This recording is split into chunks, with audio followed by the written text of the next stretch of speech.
When we speak of migraine, remember migraine is the second most common type of headache that we suffer from. Chronic headache.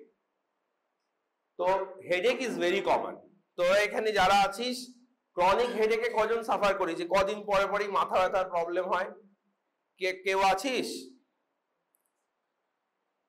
কেউ আছিস? নেই? মেয়েদের কারোর মাইগ্রেনের সমস্যা নেই? ক্রনিক হেডেক হয় না কদিন পর পর মাথা ব্যথা? আচ্ছা দরজাটা ভেজিয়ে দে না, খোলা আছে শুধু। তোর হতো, এখন কমে গেছে, বেশ। কি হতো তোর? সাইনোসাইটিসে ব্যথা। তাহলে দেখ এটা ইম্পর্টেন্ট যে কিছু কমন হেডেক আছে, যদিও এই ক্লাসে this class we need not deal with different types of headache, but just for the purpose of interest and completion, headache is a very important topic. যখন দেখবি মাথায় এইখানটাই না, forehead, scalp আর এই occipital region including neck, এখানে একটা খুব pen হচ্ছে এবং that pain is not going away, it is persisting. This is called tension type headache or tension headache, TTH. Tension মানে কিন্তু এটা এরকম নয় যে the patient is tense, that is why the patient is having the headache. The term actually comes from muscle tension. The muscles become tense. The muscles here become tense. That's why there is the headache. This is the most common type of headache. ঠিক আছে? পেশেন্টরা যখন আসবে মাথা ব্যথা বলবে, remember this is the most common type of headache. Tension, the muscles become tensed, leading to the headache. Or stress, various forms of stress precipitated. Second most common is migraine. Migraine typically কি হয়, এইটা হচ্ছে বললাম tension হেডেকের area, বিশেষ করে সামনের দিকটা, as well as the scalp and the occipital region. Migraine হচ্ছে unilateral হয়, one side of head, এই এরিয়া বা এই এরিয়া, it is unilateral. এইখানটায় হবে there is a throbbing pain, দপ দপ দপ দপ করবে, একটা throbbing pain হবে, ঠিক আছে? And there are other features. Sometimes this pain, before this pain starts, there are some sensory symptoms, যেটাকে অরা বলে। অরা কি হয়? Some patients see flashes of light, some patients have a feeling of pin pricking in various parts of the body, or tingling, ঝিঝি লাগা যেটাকে বাংলায় বলে, tingling in various parts of body, ঠিক আছে?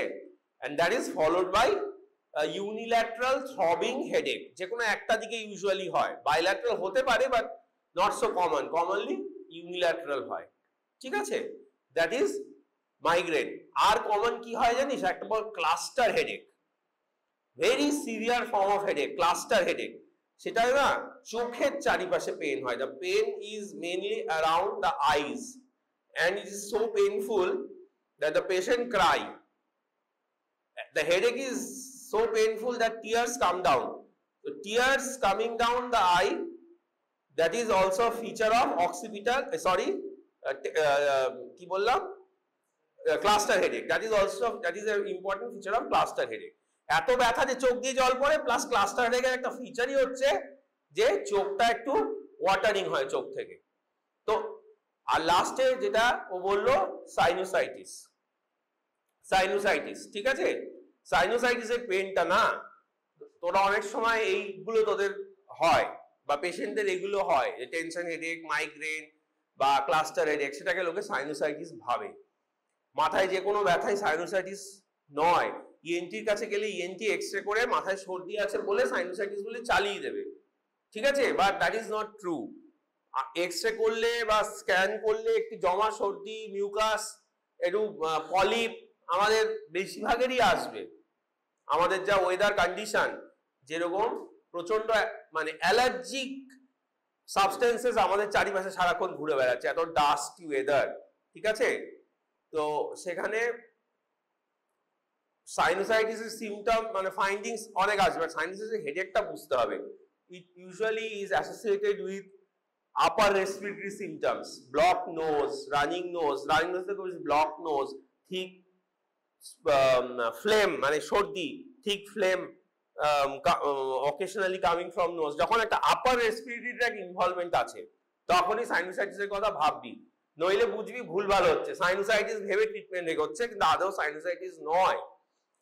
আর কি হয়, এইগুলো হচ্ছে সাইনাস এরিয়া আমাদের, তাই তো? এইটা এখানে ফ্রন্টাল সাইনাস থাকে, টেনশন হেডেক কিন্তু পুরোটা ধরে হয়, আর এখানে ফ্রন্টাল সাইনাসের এরিয়াটায়, আর এখানে ম্যাক্সিলারি সাইনাস, এথময়েড সাইনাস, যে জায়গাগুলো থাকে ব্যথাটা হয়। Maxillary sinusitis is very common, সবার আগে এইখানে ব্যথাগুলো হয়, প্রচন্ড ব্যথা এই সব জায়গায়, ঠিক আছে? তার সঙ্গে সর্দি আছে, সেইটাকে সাইনোসাইটিসের প্রেজেন্টেশন। এইগুলা আস্তে আস্তে যত ক্লিয়ার হবে তত ভালো। তাহলে এইগুলো যে কমন টাইপ অফ হেডেক, তার মধ্যে একটা কি বললাম, মাইগ্রেন, সেকেন্ড মোস্ট কমন, ঠিক আছে? which is sometimes associated with an aura or sensory symptom, ঠিক আছে? একটু এগোই, তাহলে দেখ কি বলছে। as I told you, it is the second most common headache, ঠিক আছে? and it is preceded by irritability। আচ্ছা, অরাটা হচ্ছে খুব কম লোকের হয়, অরা আসবে পরের স্লাইডে, but in almost all the patients, even who do not have aura or sensory symptoms before headache begins, they invariably have an irritability, fatigue and sometimes a depressed mood। যারা মাইগ্রেনের পেশেন্ট একজন এখানে থাকলে রিলেট করতে পারতিস, migraine attack হওয়ার আগে patient বুঝতে পারে, patient can feel that I will have an attack, খুব ইরিটেটেড লাগে, ঠিক আছে? there is always there's sometimes fatigue, এইটা একটা। দেন অরা কি, strange smell, মানে sensory symptoms, the patient will have various sensory symptoms, strange smell, light, visual disturbance or hallucinations। এটা সবার হয় না, this is more common। আচ্ছা, what type of headache? This is a pulsating headache, typically মাথা দপ দপ দপ দপ করবে, হাতটা এখানে রাখলে you can feel the pulsation of the arteries here, ঠিক আছে? pulsatile headache or pounding headache, localized বারবার বলছি one side, migraine classically হচ্ছে unilateral হয়, one side of the head, and can last for hours or days. When there is an acute attack of migraine in a patient who suffers from migraine, when there is an acute attack, that attack can last even up to 2 to 3 days, টানা 2-3 দিন মাথা প্রচন্ড ব্যথা, migraine patients suffer like that, but generally বলা হয় duration of a migraine attack is 24 hours, একদিনের ব্যথা 24 hours, ঠিক আছে? often migraine is associated with nausea and vomiting, very common, মাথা ব্যথার সাথে বমি করছে, nausea, vomiting, of course irritability, pain, discomfort with photophobia, phonophobia and osmophobia। photophobia মানে migraine patients when they have an acute attack, এরকম একটা লাইটের জায়গায় তারা থাকতেই পারবে না, they need to go to a dark place to feel relieved, লাইটে তাদের প্রবলেম হয়, that is called photophobia।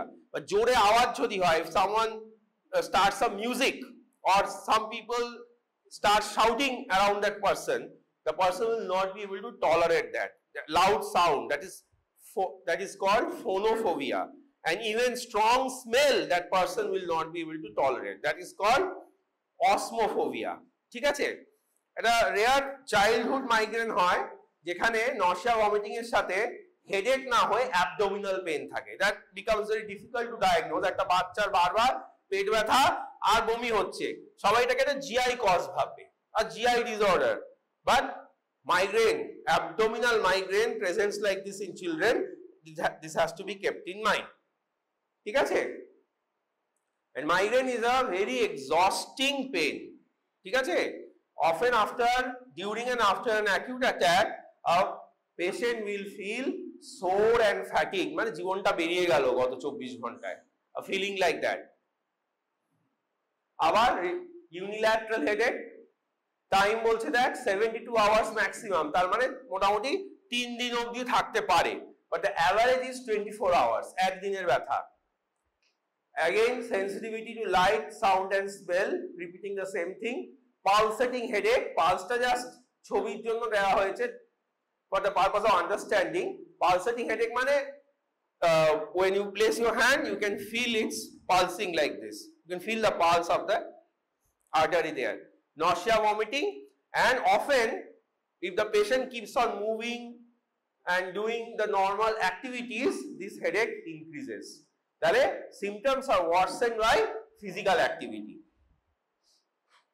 Again, a revision, pound মনে রাখতে পারিস, pound. The features of migraine can be remembered by pound. It's a pulsatile headache. Dop dop dop dop করে throbbing sensation হয় একটা. One day duration. Generally, an acute attack of migraine lasts for 24 hours when it happens. It is unilateral, often associated with nausea, vomiting, and it's a very disabling pain. হালকা মাথা ব্যথা নয়. When there is a proper acute attack of migraine, patient কিন্তু becomes disabled. Class করা, যার migraine attack হয়, migraine attack হলে সে class টাস করা, ক্লিনিক্স করা করতে পারবে না। ঘরে বসে থাকতে হবে, শুয়ে থাকতে হবে যখন প্রপার অ্যাটাক হবে। It's a disabling pain. It is more common in women. যার জন্য এই প্রথমে বললাম মেয়েদের কারোর হয় কিনা। It is more common in women than men, and it often runs in families. And I told you in the beginning that some migraine attacks are preceded by aura. বারবার বলছি, some sensory symptoms like flashes of light, needle prick, etc. But most are not preceded by aura. Some are preceded by 85% of migraine are without aura. But always you will get there, almost always, fatigue and irritability before the attack comes. বোঝা যাচ্ছে? Migraine with aura কি কি symptom থাকে দেখ? Sensory experience বারবার বলছি, light, flashes of light, flickering light, some dark spots. Patient দেখতে পায় dark spots or flashes of light. Often there is also loss of vision, অন্ধকার হয়ে যায়। Migraine attack হওয়ার আগে দেখতে পাচ্ছে না চোখে। So it's a very, প্রথমবার হলে it's a very frightening situation. And you can have needle-like sensation or numbness. অসাড় হয়ে যায়, কোনো সেন্স নেই। Numbness. And some also have speech problems. তোতলিয়ে কথা বলছে বা কথা বলতে পারছে না, কথা জড়িয়ে যাচ্ছে, ঠিক আছে? Slurring of speech, ঠিক আছে? তো কি হয়, এক ধরনের মাইগ্রেন আছে যেটাকে বলে হেমিপ্লেজিক মাইগ্রেন, স্ট্রোকের মতো প্রেজেন্ট করে। স্ট্রোকে যেরকম একদিক প্যারালাইসিস বা সেমি প্যারালাইসিস হয়ে যায়, যাকে আমরা হেমিপ্যারালাইসিস বা হেমিপ্লেজিয়া বলি, ওইরকম during an attack of migraine one side of the body becomes paralysed, ঠিক আছে? তার সাথে এই ধরনের সেন্সেশন যদি থাকে, স্পিচ স্লারিং হয়, there is a big confusion whether this is a cerebrovascular accident or CVA বা স্ট্রোক যাই বলিস নাকি কি না। প্রথমে লোকের ওটাই মনে হবে, because it is common. Stroke is more common than a hemiplegic migraine that mimics stroke. কিন্তু যখন এমআরআই করে কিছু পাওয়া গেল না, then finally one might reach this diagnosis, ঠিক আছে? Now মাইগ্রেনের একটা যদি নন ফার্মাকোলজিক ট্রিটমেন্টস বলিস, তাহলে প্রথমে একটা জিনিস মাথায় রাখতে হবে, there are some triggers of migraine. Triggers. Migraine এমনি এমনি হয় না, কিছু ট্রিগার থাকে মাইগ্রেনের। সাধারণত মাইগ্রেন অ্যাটাক যখন হয়, কিছু ট্রিগারিং ইভেন্ট থাকে যেটা অ্যাটাকটা করে। there are some triggers. তার মধ্যে একটা বড় ট্রিগার হচ্ছে স্লিপ ডিস্টারবেন্স, ঠিক আছে? স্লিপ ডিস্টারবেন্স মানে ধর একজন সকালে 8টায় ওঠে, রাতে 10টায় শুতে যায়, হঠাৎ করে সে তার শিডিউল প্রচুর চেঞ্জ করলো, মাঝে মাঝেই সে শুতে যাচ্ছে 2টো, 3টে, 4টের সময়, তার অভ্যেস নেই। আবার 2-3 দিন পরে সে 10টায় শুচ্ছে, আবার 2-3 দিন পরে 2, 3টে, 4টের সময় শুচ্ছে। it is sleep habitটা রেগুলার চেঞ্জ হয়ে যাচ্ছে। this often precipitates migraine. So those patients who suffer from migraine, they should maintain a regular sleeping habit. টাইমটা মেইনটেইন করতে হবে। of course going to sleep at midnight is never healthy, so ideally you should sleep by 10-11 like that. But এরকম যদি হয়, you for some purpose, for some official reason, for some reason the person has to sleep late, then that schedule should be maintained. Regular change করতে থাকা যাবে না। এটা মাইগ্রেনের জন্য খুব ইম্পর্টেন্ট যাদের হয়। স্লিপ টাইমিং গুলো চেঞ্জ করলে হবে না, ঠিক আছে? আর কিছু ফুড থাকে যেটা মাইগ্রেন প্রেসিপিটেট করে। Cheese, chocolate, very common.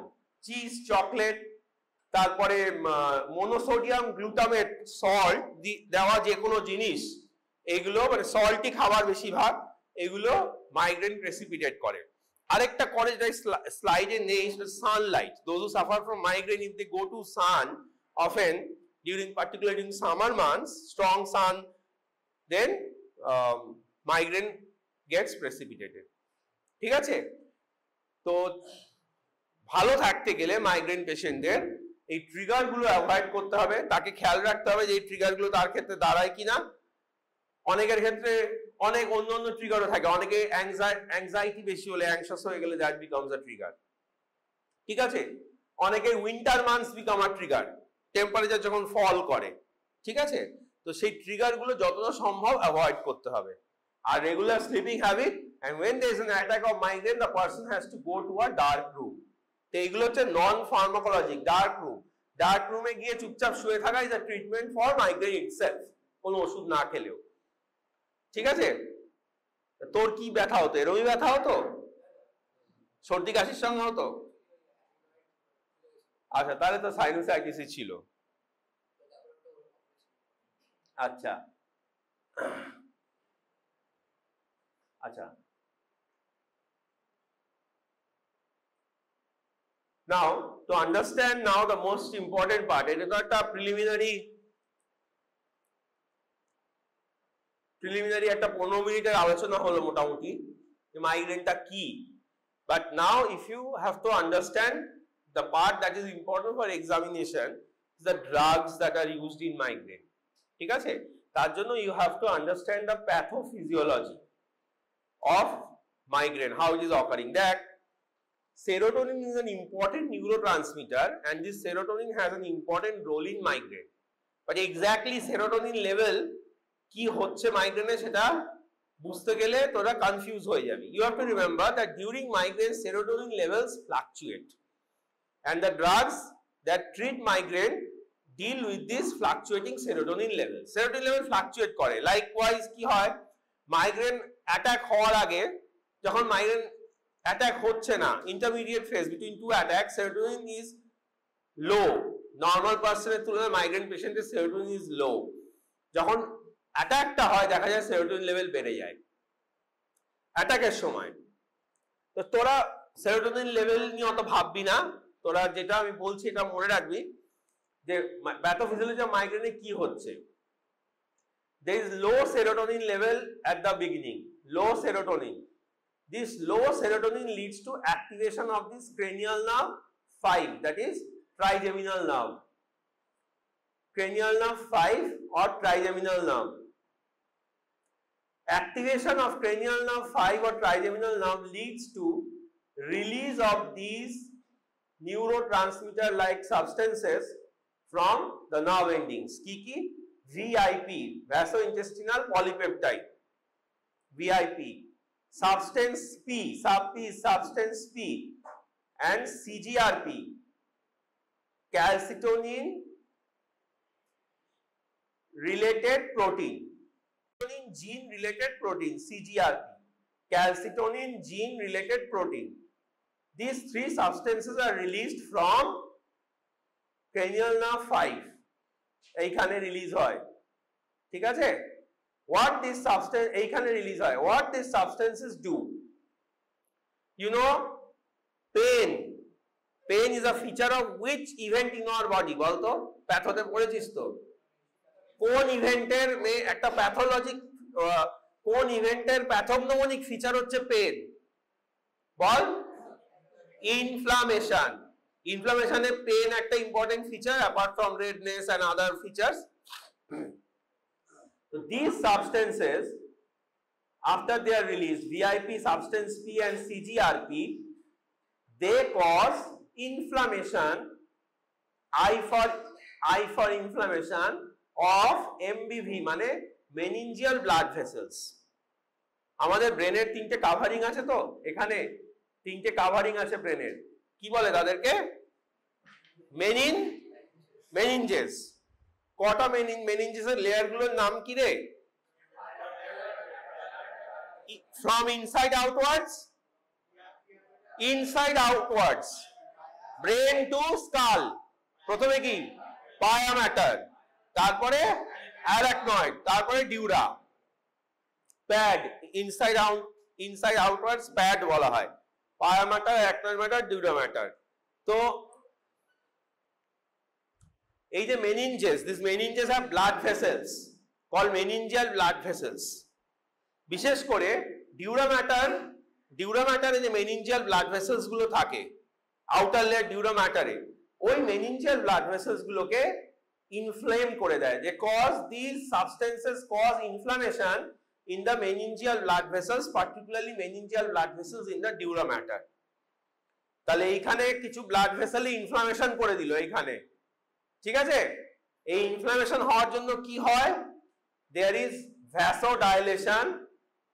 Inflammation in the blood vessels lead to vasodilation, extravasation of protein from the blood vessels, extravasation of protein and mast cell degranulation. এই চেঞ্জেস গুলো হয়, vasodilation, extravasation of protein, mast cell degranulation. These inflammatory changes occur, ঠিক আছে? And apart from that, there is activation of nociceptors. Nociceptors are receptors that carry a adverse stimuli, বা যে স্টিমুলাইটা বডির জন্য ভালো না এরকম কিছু একটা স্টিমুলাইকে রিসিভ করে পারসিভ করে ব্রেনকে সিগন্যাল দেয়, and brain converts this signal to the body as pain. একটা কেমিক্যাল হতে পারে, একটা হিট হতে পারে, একটা এক্সট্রিমলি কোল্ড কিছু হতে পারে, বা ইনফ্লামেটরি মিডিয়েটার্স হতে পারে. These various substances can activate these receptors called nociceptors that are present here, and when these nociceptors get activated, these nociceptors send signal to brain that something wrong is there, something that is not healthy is there. Brain er eikhane dura matter there is something unhealthy, something not good, something bad, erom ekta stimulus deয়.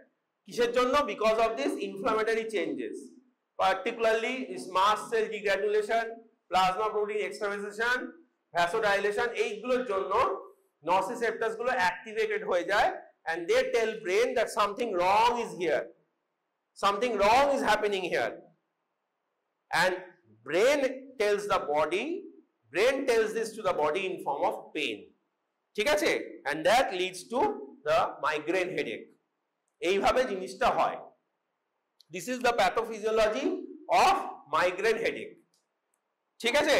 বোঝা গেছে? আচ্ছা, migraine হেডেকের treatment যদি বলা হয় মাথায় রাখবি, একটা হচ্ছে অ্যাকিউট অ্যাটাক, একটা অ্যাকিউট অ্যাটাক হয়েছে সেটা ট্রিটমেন্ট. অ্যাকিউট অ্যাটাক যখন হয়েছে বলছি না, যখন একটা অ্যাকিউট অ্যাটাক হয় প্রচন্ড কষ্ট হয়, ডেবিলিটেটিং পেন, ডিসেবলিং পেন, সেইটাকে তো কমাতে হবে. ওটা 24 ঘন্টা থাকতে পারে, সাধারণত 24 ঘন্টা থাকে, অনেকের 3, 4, 5 ঘন্টা থাকে, অনেকের 2-3 দিন থাকে. but you have to terminate that attack. পেশেন্টকে রিলিফ দিতে হবে. পেশেন্ট 24 ঘন্টা 3 দিন ধরে কি কষ্ট পাবে? সে তো কিছু করতে পারবে না. পেশেন্টকে রিলিফ দিতে হবে. তার রিলিফটা আমি কি করে দেব? এই অ্যাকিউট অ্যাটাক অফ মাইগ্রেনটাকে আমি কি করে কমাবো? আমি রিলিফটা কি করে দেব? আমার ফার্স্ট লাইন এজেন্ট হচ্ছে অ্যানালজেসিক্স. অ্যানালজেসিক্স মানে ব্যথা কমানোর ওষুধ. যখন মাইল্ড টু মডারেট পেন হয়, হালকা থেকে মাঝারি ব্যথা, mild to moderate pain in acute migraine, when there is mild to moderate pain, we give simple analgesics like you can use paracetamol in high dose. Be clear about it. 1 gram paracetamol is not a bad agent. It acts well in the migraine headache. Mild to moderate jodi hoy, high dose dite hobe paracetamol. Then you can give various non-steroidal anti-inflammatory drugs to reduce this pain. Non-steroidal anti-inflammatory drugs পড়েছিস তোরা? Class হয়েছে? কয়েকটা নাম বল non-steroidal anti-inflammatory drugs এর.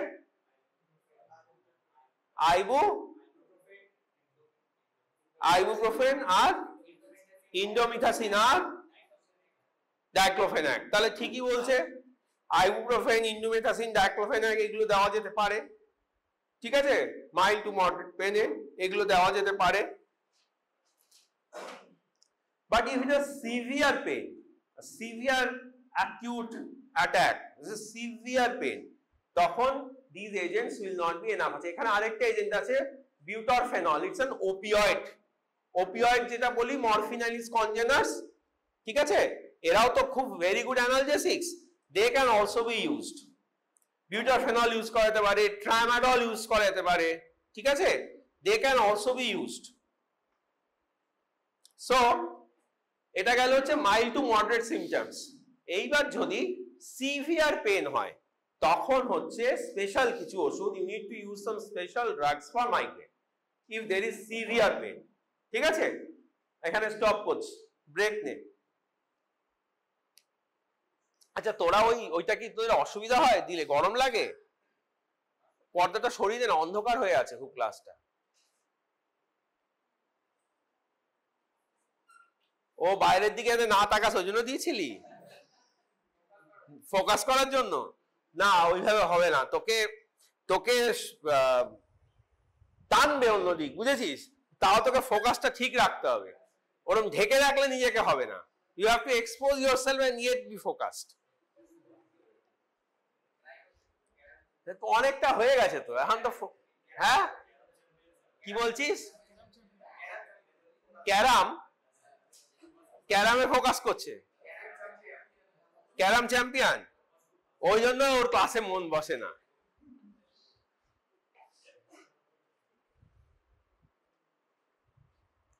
কারণ এবার আমরা যেটাই যাব সেটা হচ্ছে এক্সাম পারপাসে ইম্পর্টেন্ট, বুঝতে পেরেছিস? খুব ইম্পর্টেন্ট যে acute attack of migraine is severe attack যদি হয়, the drugs we use, how they act, that is very important.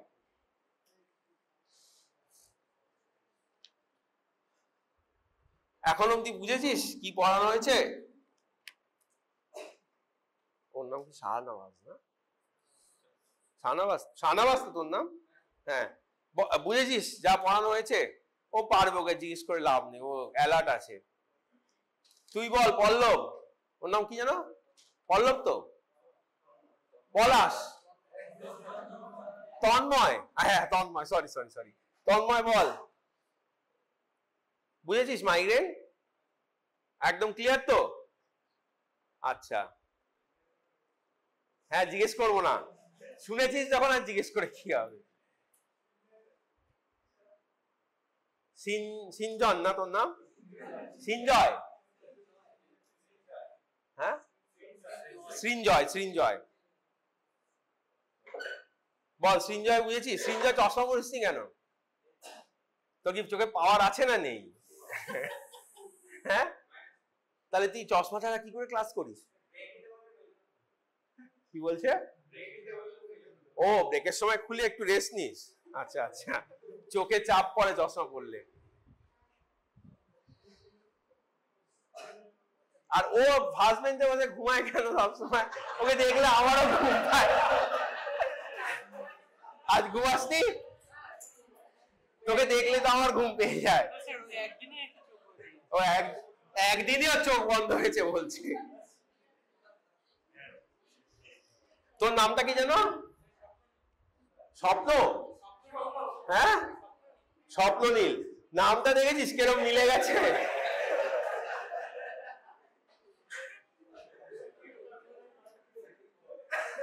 আচ্ছা এইটা বুঝেছিস তোরা?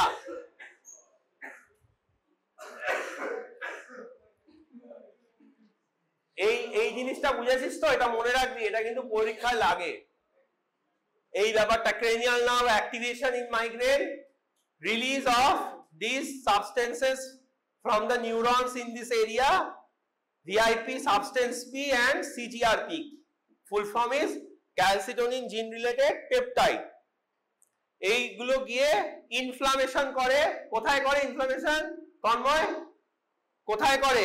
ভিআইপি, সাবস্টেন্স পি, সিজিআরপি কোথায় ইনফ্লামেশন করে? বল বল, পারবি? In the blood vessels. কোথাকার ব্লাড ভেসেলস বল? Meningeal blood vessels. Meningeal blood vessels, এই যে এখানে মেনিনজেস আছে ব্রেনের উপরে, ওখানে যে ব্লাড ভেসেল গুলো আছে, ডিউরা ম্যাটারের ব্লাড ভেসেল বিশেষ করে ইনফ্লামেশন করে। ওই ইনফ্লামেশনের জন্য এই গুলো হয়, vasodilation, extravasation of protein from this blood and mast cell degranulation and activation of nociceptors. যখন nociceptors activated হয় because of these substances, the nociceptors carry the information that these changes are occurring. The nociceptors carry this information to brain, and brain then tells body that something wrong is happening here. And how it tells? By giving the pain sensation that leads to migraine. ঠিক আছে, headache of migraine. এবার যারা কি বললাম, আচ্ছা কি বলে স্বপ্ননীল, তুই আমায় বল যে in a acute attack of migraine, if there is mild to moderate headache, what drugs we use? কি বললাম, mild to moderate, NSAIDs and paracetamol যদি NSAIDs এর মধ্যে ধরিস, and opioids। আচ্ছা পরীক্ষায় তোদের যদি বলে অ্যাকিউট অ্যাটাকে কি ওষুধ ইউজ হয়, সব বলে দিবি। পরীক্ষায় তোরা সিভিয়ার মাইল্ড টু মডারেট আর সিভিয়ার ভাগ করবি না, অ্যাকিউট অ্যাটাক বললে সব বলে দিবি কিন্তু। হ্যাঁ, এটা অ্যাকচুয়াল সিনারিওটা কি আমি তোদের বলছি, যাতে ভবিষ্যতে নিজেদের ট্রিটমেন্টের ক্ষেত্রে এটা ক্লিয়ার থাকে। This is what is the rule. তাহলে যখন mild to moderate pain, paracetamol বা NSAIDs বা ওপিওয়েডস লাইক বুপ্রোফেনল, ট্রামাডল এটা দিয়ে আমরা চালিয়ে দেবো। But when there is severe acute pain, we use specific anti-migraine agents। কি সেগুলো? এবার তুই যেটা বলছিলি ঠিক, সেটা হচ্ছে আরগটস এন্ড ট্রিপটানস। আর প্যাথোফিজিওলজিটা বোঝা ইম্পর্টেন্ট কেন? কারণ এই আরগটস এন্ড ট্রিপটানস হচ্ছে এই প্যাথোফিজিওলজিটাকেই এফেক্ট করে। যেভাবে মাইগ্রেন হচ্ছে, the pathway that I explained, they act here. What they do, they block the, প্রথমত they reduce the activation of cranial nerve 5, একদম ফার্স্ট স্টেপ থেকে ওরা সমস্যা করে, মানে বাধা দেয়। they try to obstruct the entire pathophysiological process that I have explained just now how migraine headache occurs। অ্যাক্টিভেশনটাকে কিছুটা ইনহিবিট করে, but more than that they block the release, this is the most important, কাটা দেওয়া আছে, they block the release of VIP, substance P and CGRP from nerve endings। If they are blocking this release, naturally they are also blocking this inflammation, they are blocking the vasodilation, activation of nociceptors, and so the headache is terminated। এইটা হচ্ছে most important, যে এই জায়গাটাকে block করে। এবং when you are writing answer or explaining during viva exam, you have to specifically say point 1 is they block the release। You remember one thing, in migraine, in this pathophysiology, in this entire pathophysiology, this release of substances is very important, but this vasodilation is also very important। এই দুটো জিনিসকে target করে answer লিখতে হবে বা বলতে হবে, এটা আমার মাথায় থাকে। তাহলে these drugs are releasing these substances, এই blocking the release of these substances, ঠিক আছে? এইগুলো গিয়ে তো vasodilation করছিল, these substances are causing vasodilation, because vasodilation is a very important step in migraine headache। vasodilation খুব ইম্পর্টেন্ট, নইলে মাইগ্রেন হেডেক হবে না। এই সাবস্টেন্স গুলো আরো অনেক কিছু করছে, কিন্তু vasodilation is very important, this is has to happen। তো এই সাবস্টেন্স গুলোকে ব্লক করলে vasodilation is automatically blocked। স্বাভাবিক, এই স্টেপটা যদি ব্লক হয়ে যায়, আগের স্টেপ ব্লক হলে পরের স্টেপ তো ব্লক হবেই। But in exam you have to write it separately, that they are blocking this release and they are also blocking vasodilation। এটা মাথায় যেন থাকে। In fact, they cause the opposite to vasodilation, that is they cause vasoconstriction। ঠিক আছে, vasodilation হওয়াকে আটকানো ছাড়াও they directly will cause vasoconstriction। সেটা কিভাবে করে আমরা দেখছি। এই দুটো জিনিস যেন মাথায় থাকে। For argots and triptans, how they help in acute attack of migraine, এই যে তিনটে substance CGRP, substance P and VIP, release of this substance from the nerve endings is blocked, and also they are blocking vasodilation because of these substances, and itself they are also causing vasoconstriction। আর vasoconstriction করা মানে মাইগ্রেনটাকে তুই reverse করে দিচ্ছিস। মাইগ্রেনের attack হওয়ার জন্য, pen হওয়ার জন্য vasodilation is very important। এই দুটো step, release of substances and blocking vasodilation and directly causing vasoconstriction, এই হচ্ছে ওদের মেন কাজ। ঠিক আছে, কি করে করে? আচ্ছা এখানে দেখ, decrease neuropeptide release, so less vasodilation, less pain। এটা বোঝানোর কিছু নেই, I hope all of you can understand।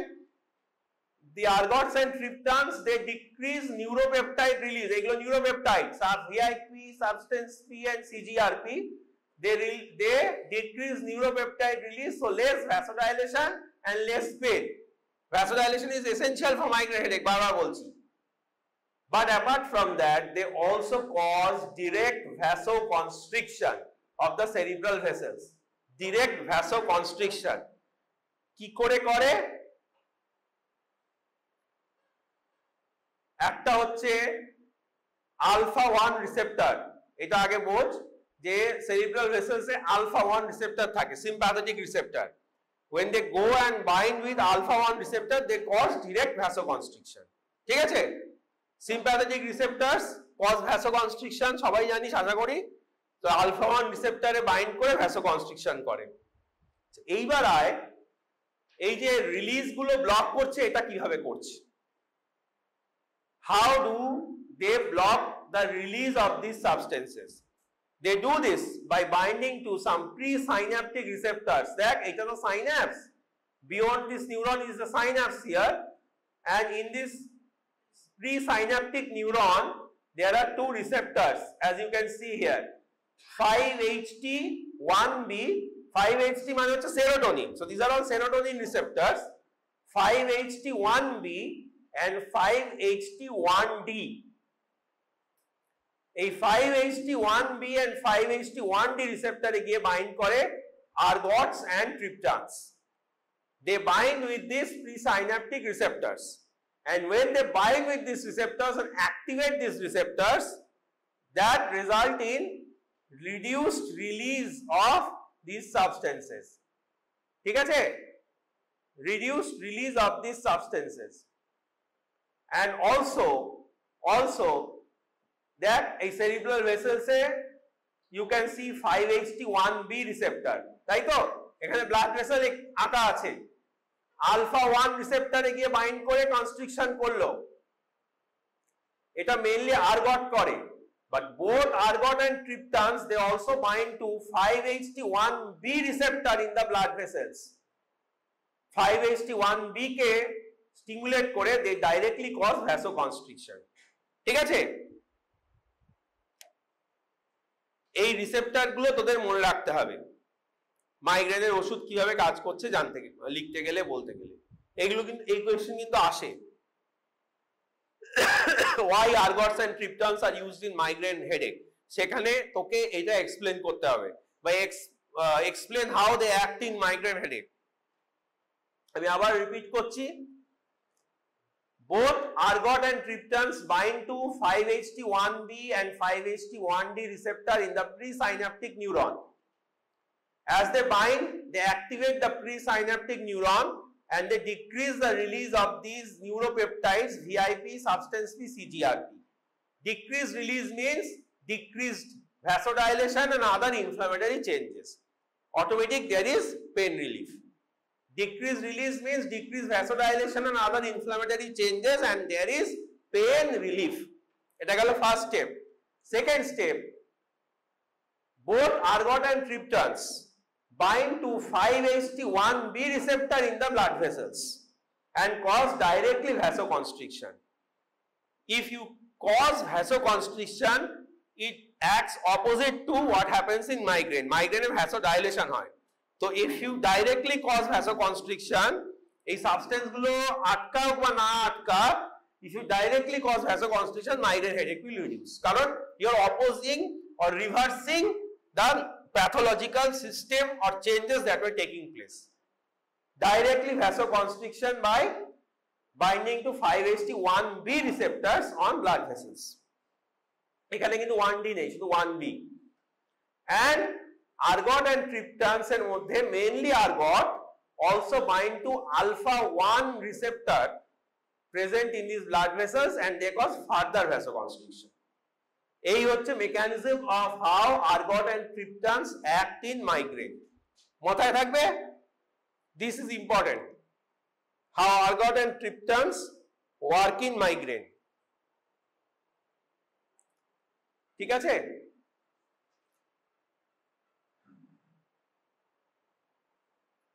Moderate to severe কখন ইউজ হয়? ট্রিপটানস। অ্যাকিউট তো drug of choice for acute treatment of migraine তো যদি কেউ জিজ্ঞেস করে, the one answer will be triptans. এখন আজকের দিনে on today's date they are the drug of choice, ট্রিপটানস।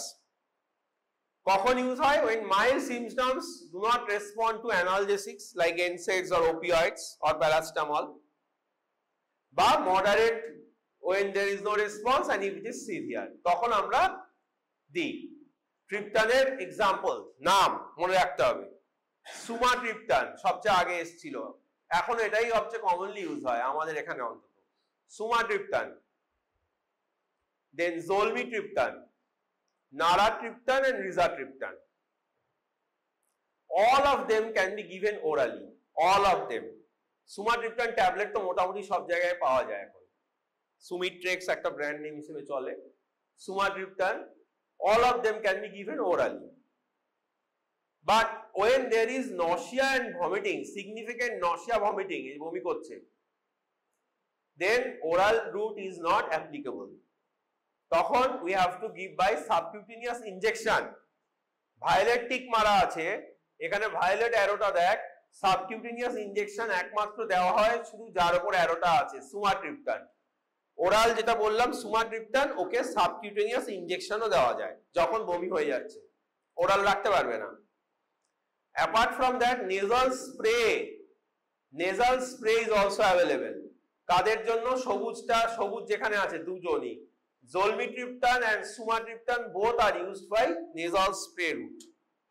তাহলে যখন বমি হচ্ছে, oral is not applicable, either you can give subcutaneous injection or you can give by nasal spray.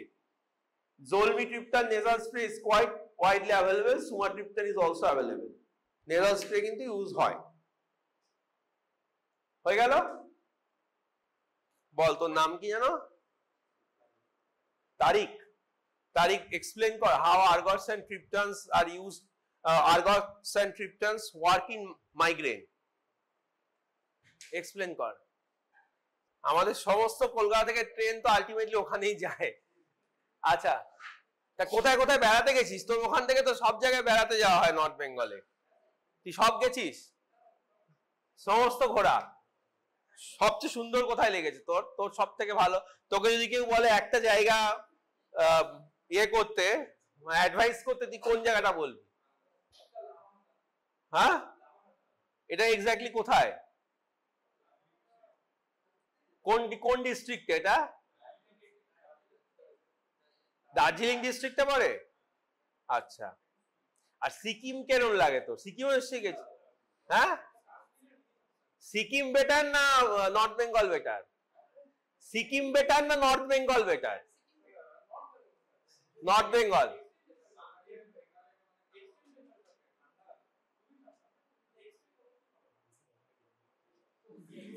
কি বলছিস?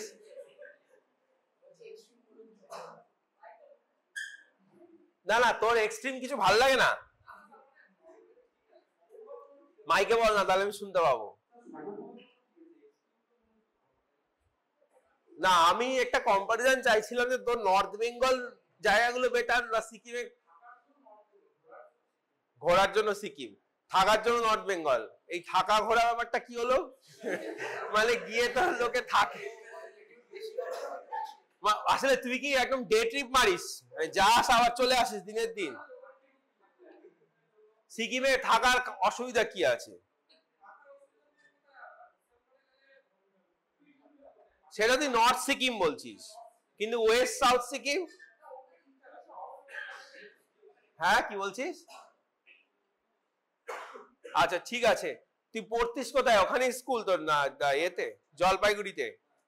আচ্ছা আচ্ছা, বল তুই মেকানিজমটা বল, কি করে কাজ করে? দারুন দারুন, একদম ঠিক আছে, যা বলেছে ঠিক আছে। পরীক্ষা খাতায় এই লিখলেই তো হয়ে গেল, আর কি? তুই ঘুমিয়ে ঘুমিয়ে শুনে নিলি? আচ্ছা, মাইক পাঠা। দার্জিলিং এর ওয়েদারে ছোটবেলা থেকে বড় হয়েছে তো, ওই জন্য ব্রেনটা পাহাড়ি পাহাড়ি ইয়ে। আরে তারিক, তুই তাহলে কি বলবি রে? তুই পড়ে নিয়েছিস তো? পড়ে নিয়েছিস তো জিনিসটা কিভাবে শিখে নিয়েছিস তো? আর বলে লাভ নেই, তাহলে বাদ দে।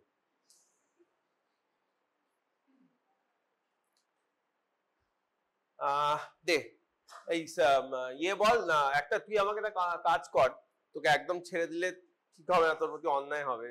ওকে দে একটু, তুই কয়েকটা ট্রিপটানের নাম বল, এখানে নেই স্লাইডে। পারবি?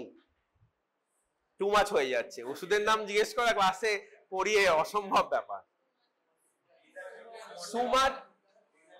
সুমাট্রিপটান, এটা মনে রাখবি, আর রিজাট্রিপটান, এই দুটো মনে রাখ, বা জলবিট্রিপটান, দুটো নাম মনে রাখ, ঠিক আছে? দে। আচ্ছা, এবারে এই ট্রিপটানের সাইড এফেক্টস কিছু বলেছে এখানে। সাইড এফেক্ট কি আর মনে রাখাতে পারবি, বাট যেটা মেইন ব্যাপার দেখ, ট্রিপটানস আর কজিং ভ্যাসোকনস্ট্রিকশন, তো সেরিব্রাল ভেসেলস এ ভ্যাসোকনস্ট্রিকশন, তাহলে they can cause vasoconstriction in other parts of the body. তাহলে হার্টে যদি ভ্যাসোকনস্ট্রিকশন করে, they can cause angina, they can precipitate of ischemic heart disease, a type of angina called vasospastic angina, they can precipitate that, যেখানে coronary artery constrict করে যায়। or systemic blood vessel constrict করে, they can also cause rise of blood pressure, তাহলে uncontrolled hypertension থাকলে it can be a risky drug, they can further raise the blood pressure, ঠিক আছে? এছাড়া there are some common symptoms like fatigue, dizziness, paresthesia মানে either you have a needle like pin like sensation in your extremities, injection দিলে, injection যেখানে দেয় সেখানে একটু ব্যথা হয়, সে তো হবেই। আচ্ছা, কন্ট্রাইন্ডিকেশন কি দেখ, হাইপারটেনশন, করোনারি আর্টারি ডিজিজ, কেন কি ভ্যাসোকনস্ট্রিকশন করে বলে, ঠিক আছে? তাহলে এগুলোকে ওয়ার্সেন করতে পারে। Prinzmetal angina is basically a type of angina or ischaemic heart disease, যেখানে coronary arteries constrict, তাহলে already coronary arteries have a tendency to constrict, তাহলে আরো বেড়ে যাবে। So this can lead to severe attack and may also end up, the patient may end up having an AMI, acute myocardial infarction. সেই জন্য coronary artery disease থাকলে triptans should be avoided। And in peripheral vascular disease, peripheral vascular disease কি? peripheral vascular disease হচ্ছে যেটা করোনারিতে আমরা বলছি ischemic heart disease এ যেটা হয়, in the heart the blood vessels get narrowed, তাই তো? কখনো কনস্ট্রিকশনের জন্য হয়, but more common than constriction is narrowing of the blood vessels due to various deposits, cholesterol, এবং কোলেস্টেরলের সঙ্গে অনেক কিছু মিলিয়ে অ্যাথেরোস্ক্লেরোসিস করে। this is the actual term, atherosclerosis হয়ে the vessel becomes narrow and blood supply decreases to various extreme ends, ঠিক আছে? তার জন্য there is a problem, there is a disease, ischemic heart disease। এই জিনিসটাই যদি পায়ে হয়, পেরিফেরালি, মোস্টলি পায়ে, হাতে হতে পারে, মেইনলি ইন দ্য লেগস, তখন এটাকে পেরিফেরাল আর্টেরিয়াল ডিজিজ বলে, ঠিক আছে? আর পেরিফেরাল ভাস্কুলার ডিজিজ বলে, যেখানে এক্সট্রিমিটিতে ব্লাড সাপ্লাই হচ্ছে না, the peripheral vessels have got blocked, খুব বাজে রোগ, পা ফা কাটতে হয়, ঠিক আছে? অনেক সময় পেরিফেরাল ভাস্কুলার ডিজিজ। সো এই যে নিচে লেখা আছে, rarely triptans may cause myocardial ischaemia or infarction, সুতরাং এই coronary artery disease, ischaemic heart ডিজিজের পেশেন্টদের ক্ষেত্রে ট্রিপটানস আর বেটার অ্যাভয়েডেড। সেখানে আমাদের ওই এনসেডস বা প্যারাস্টামল বা ওদের ক্ষেত্রে মনে রাখবি, কার্ডিয়াক পেশেন্টদের ক্ষেত্রে opioids are safe drugs, usually opioids do not effect the heart directly like that, the heart blood supply of the heart. Triptans, এটা actually this is to be covered in a separate class, যখন তোদের psychiatric drugs গুলো পড়ানো হবে। There is a term called serotonin syndrome. Various drugs that increase serotonin level in the body, or rather serotonin level in the at the synapse. Various drugs that increase serotonin level at synapse, if they are co-prescribed, একসাথে যদি দেওয়া হয় এরকম দু তিনটে ওষুধ যারা serotonin level বাড়ায়, then there can be an excessive of serotonin at various sites of the body, at various neurological sites, excess of serotonin. And that excess of serotonin might lead to a very severe situation called serotonin syndrome. Very severe situation that actually leads to various autonomic symptoms like tachycardia, nausea, diarrhea, shivering, tremors, hyperreflexia, there is headache, and very importantly the patient becomes hallucinated and even comatose, and ultimately the patient dies, ঠিক আছে? তো এই serotonin syndrome হওয়ার একটা chance থাকে with triptans, because triptans increase serotonin level at various sites of the body, ঠিক আছে? So argots also increase serotonin level. যে পরের গ্রুপটা আছে acute treatment A triptans and argots also increase serotonin level. বোঝা গেছে? তাহলে argots increase serotonin level and triptans also increase serotonin level. So if they are given together, they can lead to serotonin syndrome. এই জন্য this is important. This can come and explain why people given argot alkaloids should not use triptans within 24 hours. মানে migraine অ্যাটাকের জন্য কেউ যদি একবার আর্গট নিয়ে থাকে, I'm coming to argots, then within 24 hours you should not use triptan. নইলে serotonin syndrome একটা রিস্ক থেকে যায়। আর্গটস হচ্ছে সেকেন্ড গ্রুপ যেটা অ্যাকিউট অ্যাটাকে ইউজ হয়, but triptans are safer than argots. Remember, triptans have better efficacy than argots, better tolerated than argots. So we more commonly today use triptans. They are better choice. Okay যদি কেউ জিজ্ঞেস করে drug of choice for acute attack of migraine, answer should be triptan, but they are present still today as an alternative. Ergots দুটো ওষুধ mainly আছে, ergotamine and dihydro ergotamine. Basic mechanism of action মোটামুটি triptans এর মতো, শুধু এখানে যদি তোমরা দেখিস cerebral vasoconstriction যেটা হচ্ছে, both triptans and argots do this vasoconstriction by binding to 5-HT1B receptor on blood vessel. একটা তো হচ্ছে by inhibiting these peptides they indirectly lead to vasoconstriction. Vasodilation যারা করে তাদের আটকাচ্ছে, so vasoconstriction তো হবে, the balance shift to a vasoconstriction. Directly some vasoconstriction is caused both by 5-HT1B receptor on blood vessels. But argot in additional to that also bind to alpha-1 receptor in the blood vessels.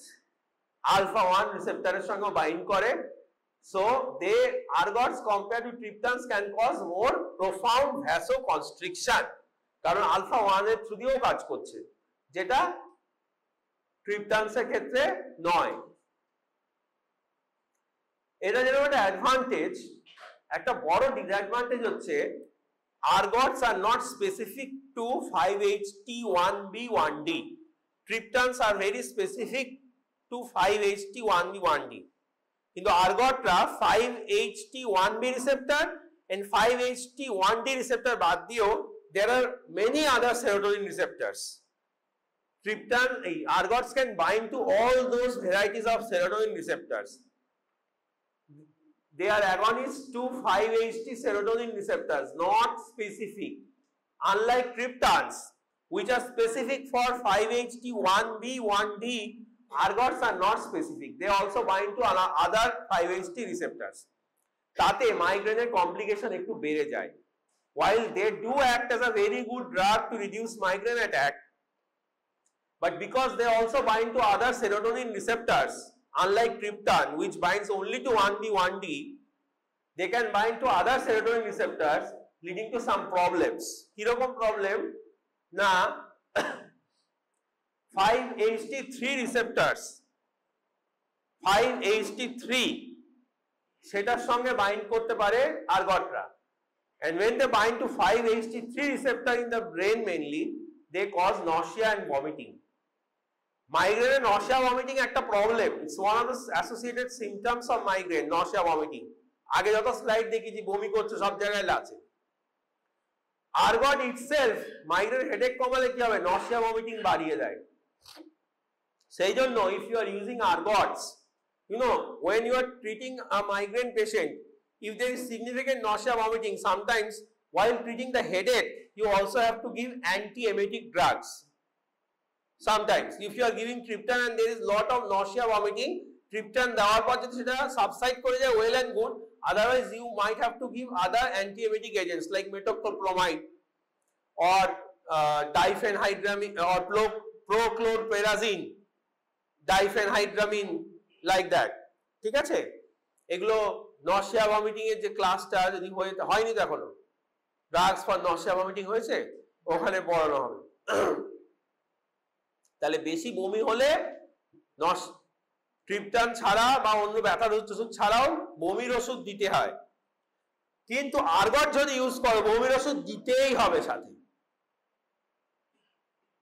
অন্যদের ক্ষেত্রে একটা অপশনের ব্যাপার, খুব বেশি নশা vomiting থাকলে দেব, আবার অনেক সময় মেন একটা টার্মিনেট করে গেলে নশা ভমিটিংটা এমনি এমনি চলে যায়, you need not give extra drug for nausea vomiting.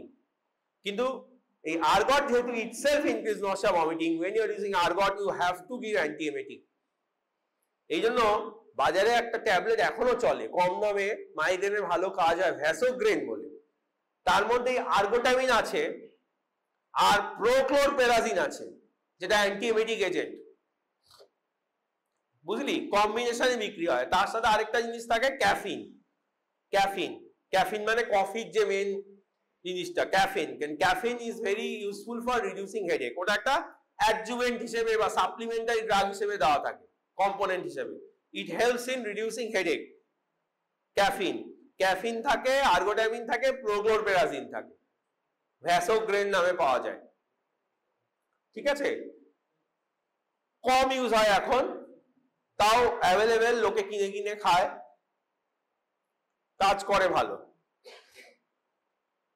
তাহলে সাইড এফেক্টে নশা ভমিটিং কেন? নন স্পেসিফিক রিসেপ্টর অ্যাকশনের জন্য। ট্রিপটান 1B 1D কে বাইন্ড করে, এরা সমস্ত সেরোটোনিন রিসেপ্টর 1B 1D বাদ দিয়েও সব জায়গায় কি বাইন্ড করে ফেলে। একটা এক্সাম্পল হচ্ছে 5-HT3, যার ফলে বমি পায় আরো বেশি। আর ট্রিপটানের মতো অবশ্যই they can also cause vasoconstriction, আর এই ভ্যাসোকনস্ট্রিকশন করার জন্য কি হয়, ব্লাড প্রেশার বাড়তে পারে, হার্ট অ্যাটাকের চান্স। ওই একই জিনিস, যেরকম ট্রিপটান সেরকমই আর্গটের ক্ষেত্রেও সেম রিস্ক। ঠিক আছে, কিন্তু আর্গটের আরেকটা এক্সট্রা প্রবলেম আছে, সেটা হচ্ছে contraction of uterine smooth muscle. They can also cause contraction of uterine smooth muscle that can lead to abortion. Pregnant উইমেনে দেওয়া যাবে না, ergots cannot be given in pregnant women because that can lead to abortion by contracting the uterine smooth muscles. কন্ট্রাইন্ডিকেশনে আয় পাশে দেখে মিলিয়ে দেয়, vasoconstriction করে, করোনারি আর্টারি ডিজিজে দেওয়া যাবে না, হাইপারটেনশনে দেওয়া যাবে না, ইউট্রাইন স্মুথ মাসল কন্ট্রাকশন করে, প্রেগন্যান্সি দেওয়া যাবে না। ঠিক আছে, contraindicated. Some other side effects are like muscle pain and leg weakness. আর লিভার ডিজিজ যদি থাকে ইট ইজ কন্ট্রাইন্ডিকেটেড। ঠিক আছে, আর্গট বেশি যদি খাওয়া হয় একটা টক্সিসিটি হতে পারে call ergotism. This is very bad, ergotism. Excess ergot খেলে এই ফিচার গুলো হয়, spasm, seizure, psychiatric problems, gastrointestinal symptoms and gangrene. Very important, vasoconstricting agents তো ব্লাড সাপ্লাই বন্ধ করে, দে ক্যান কজ গ্যাংগ্রিন। যদি আর্গটিজম হয়ে যায় এক্সেসিভ আর্গটস নেওয়ার জন্য, you have to treat it with anticoagulants, vasodilators and low molecular weight dextran. এই লাইনটা খুব ইম্পর্টেন্ট, যেটা লাল দিয়ে লেখা, সবাই মনে রাখবি। ভবিষ্যতে যারা মাইগ্রেনের ট্রিটমেন্ট করবি, অ্যাকিউট অ্যাটাক অফ মাইগ্রেনের জন্য বেশি ওষুধ যদি ইউজ করা হয়, ট্রিপটান আর আর্গট, মুশকিল আছে। ঠিক আছে, একটু কিছু হলো, হালকা মাথা ব্যথা হলো, তার জন্য ট্রিপটান আর্গট নিয়ে নিল, that is not acceptable. Paracetamol বা এমনি ব্যথার ওষুধ ইউজ করা বেটার। কারণ যদি এইটা ইউজ হয় বেশি, then there occurs a phenomena called medication overuse headache, মানে ওষুধ না নিলেই মাথা ব্যথা হবে, একটা ডিপেন্ডেন্স টাইপের হয়ে যাবে। ঠিক আছে, ওষুধ না নিলেই তখন মাথা ব্যথা হবে, মেডিকেশন ওভারইউজ হেডেক বলে। বেশি আর্গট বা বেশি ট্রিপটান নেওয়া উচিত না। এমনকি মাইগ্রেন বা অন্য হেডেকের পেশেন্টদের হালকা ব্যথা হলেই একটা প্যারাসিটামল নিয়ে নিলাম 1 গ্রাম, একটা ব্যথার ওষুধ খেয়ে নিলাম, এটা করলে মুশকিল আছে। লাইফস্টাইল মডিফিকেশন করে, বিহেভিয়ারটাকে নর্মাল করে, একটু অ্যাভারশন করে হেডেকটা হালকা হলে সেটা ভালো। সব সময় এটা করা যাবে না। দুটো বড় বড় টপিক, একটা মাইগ্রেন, একটা গাউট, একটা ক্লাসে দিয়েছে। ওরা এরকম রাখে কখনো যে 8 ঘন্টায় ক্লাস শেষ হয়ে যায়, আর এরকম কখনো একটা এটা আছে ক্লাসে যেটা ক্লাস শেষই করা যায় না। হ্যাঁ, না রে ভাই, একটু হাফও হয়নি, পুরো গাউটটা বাকি। আমি মাঝখানে 15-20 মিনিট ব্রেক দিয়ে দেবো, গাউটটা তাড়াতাড়ি করে দেবো। কটা বাজে এখন? 3:30 বাজে।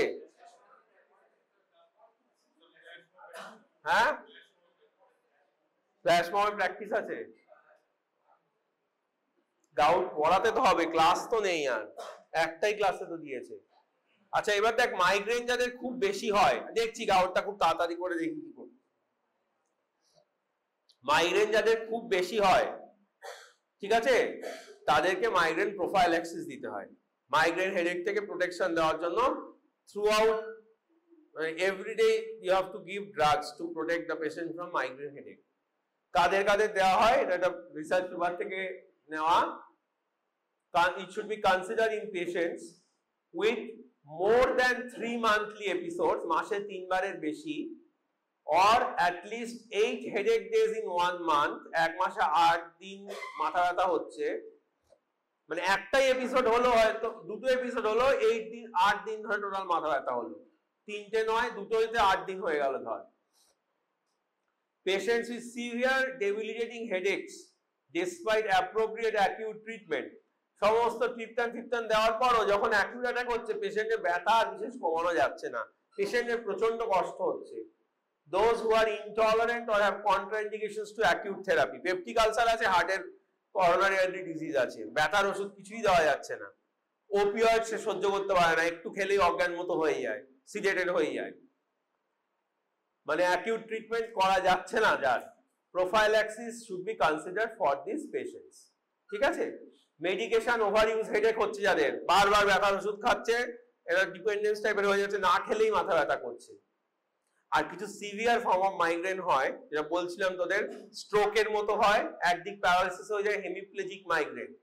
ঠিক আছে, একটা যে বেসিলার মাইগ্রেন, বেসিলার মাইগ্রেনে কি হয়, মাথায় প্রচন্ড ভার্টাইগো হয়, জিডিনেস, বন বন বন বন করে ঘোরে, সিভিয়ার ফর্ম।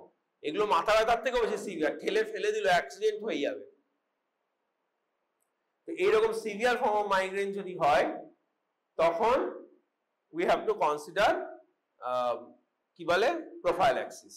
ঠিক আছে, prolonged aura is also one thing, চোখের সামনে অন্ধকার হয়ে যাচ্ছে আধ ঘন্টা 1 ঘন্টা ধরে একটা মানুষের, প্রতি মাসে যদি একবারও হয়, এটা খুব ডেঞ্জারাস, তাকে তাহলে প্রোটেকশন দিতে হবে ওই অ্যাটাকের থেকে। ঠিক আছে, কি কি দেয়, this is a very important drug, beta blocker, প্রথমে মনে রাখবি, propranolol. Other effects of beta blocker outside cardiovascular, not effects, sorry, indications of beta blocker outside cardiovascular system. ঠিক আছে, এটা 1 নম্বরে সবার মনে করা উচিত, বিটা ব্লকার ইন মাইগ্রেন। তার মধ্যে non specific beta blocker propranolol সব থেকে ভালো কাজ করে, বাকিরাও করে, মেটোপ্রোনলও করে। Calcium channel blocker verapamil, calcium channel blocker verapamil. Please remember, এখানে লেখা হয়নি, আমার লিখতে হতো, সেটা হচ্ছে ফ্লুনারিজিন, এটা লেখা নেই, flunarizine, must remember the name. It is a calcium channel blocker that is specifically used for migraine, ওটার মেইন ইন্ডিকেশনই মাইগ্রেন, এখানে লেখা নেই, এটা এখানে লিখে দেবো পরে। Flunarizine, flunarizine, tricyclic antidepressant amitriptyline, এগুলো ডেইলি দেওয়া হয় to prevent an acute attack. And some anti-seizure medications like valproic acid and topiramate, এগুলো মাইগ্রেনের প্রোফাইল্যাক্সিসে ইউজ হয়। Nowadays onabotulinum toxin A or Botox is also being injected into head and neck to block an acute attack of migraine, or rather block the pain sensation associated with acute attack of migraine. আর এটা হচ্ছে একটা CGRP antagonist। CGRP কি ছিল? CGRP is an important neurotransmitter or neuropeptide involved in migraine headache. এই CGRP কিছু antagonist, এগুলো recent drugs, this are recent drugs in migraine. CGRP antagonist, এই নামগুলো চেষ্টা করিস একদম মনে রাখার। ওরালি যেগুলো ইউজ হয়, এই দুটো rimegepant and ubrogepant, these block acute attacks, they are given orally, acute migraine attacks, and migraine prevention এর জন্য এগুলো ইউজ হয়, IV দেওয়া হয়, Eftinezumab and Subcut দেওয়া হয়, এগুলো। ঠিক আছে, পারলে মনে রাখবি, বাট দিস এই নামগুলো বেশি ইম্পর্টেন্ট, পরীক্ষা এগুলোই জিজ্ঞেস করবে, এইগুলো। আর অ্যাকিউট ট্রিটমেন্টে কি ইউজ হয়? DNA is made of units called কি বলে? Nucleotides. All nucleotides contain nitrogen bases, তাই তো? এবং some of the nucleotides contain purine nitrogen bases. Purine, সেই পিউরিন নাইট্রোজেন বেস যেটা মেটাবলাইজড হয়ে একটা এন্ড প্রোডাক্ট তৈরি করে, দ্যাট ইজ ইউরিক অ্যাসিড। ঠিক আছে? ডিএনএ এর মধ্যে যে পিউরিন নিউক্লিওটাইডস গুলো আছে মেটাবলাইজড হয়ে তৈরি করে uric acid. So this is an excretory, মেটাবলিজমের এন্ড প্রোডাক্টই এক্সক্রিটরি প্রোডাক্ট বলি আমরা। So uric acid is an excretory product and it gets out from the body via kidney. ঠিক আছে? এই হচ্ছে ব্যাপার। এবারে in some pathological situations this uric acid cannot go out of the body properly. Sometimes they are overproduced, but mostly they cannot go out of the body properly. এটাই main প্রবলেমটা হয়, leading to rise in uric acid level in blood. তাহলে ব্লাডে যখন uric acid level বাড়ে, which is called hyperuricemia, condition is called hyperuricemia, main কারণ হচ্ছে uric acid cannot go out properly. Sometimes there is overproduction, but main reason, remember, uric acid cannot go out properly. ঠিক আছে? এই hyperuricemia, this condition is hyperuricemia. Normal uric acid লেভেলের থেকে বেশি হয়ে গেলে ব্লাডে। এবার এই হাইপারইউরিসেমিয়াতে কি হয়? This excess uric acid has a tendency to go and get deposited in, accumulate and deposited in joints. ঠিক আছে? মোনোসোডিয়াম ক্রিস্টালস হিসেবে ডিপোজিটেড হয় এরকম দেখ জয়েন্টের মধ্যে। ঠিক আছে? মোনোসোডিয়াম ইউরেট ক্রিস্টালস বলি আমরা, এমএসইউ ক্রিস্টালস। মোনোসোডিয়াম ইউরিক অ্যাসিড থেকে ইউরেট, মোনোসোডিয়াম ইউরেট ক্রিস্টালস হিসেবে জয়েন্টে ডিপোজিটেড হয়। এই জয়েন্টে ডিপোজিশন হওয়ার জন্য এবার জয়েন্টে ইনফ্লামেশন হয়। Because of this crystals in joint there is inflammation. Neutrophil and other inflammatory cells, they attack those monosodium urate crystals and there is a state of inflammation in the joint. হয়ে গেল? এই inflammation হওয়ার জন্য redness, swelling and severe pain. Gout কিন্তু খুব classical. Acute gout যেটা, usually acute attack of gout, মানে যখন হট করে গাউটের ব্যথাটা হয়, that is acute gout. আর বহুদিন ধরে যাদের ইউরিক অ্যাসিড বেড়ে আছে, those who have sustained level of uric acid, তাদের ক্রনিক গাউট হয়। সেখানে হুট করে একটা জয়েন্ট ব্যথা হয়ে ফুলে গেল না, multiple Joints, one or two particular joints, but multiple joints, হালকা সোয়েলিং, হালকা ক্রনিক পেন এরকম হয়ে যায়, ডিফর্মিটি।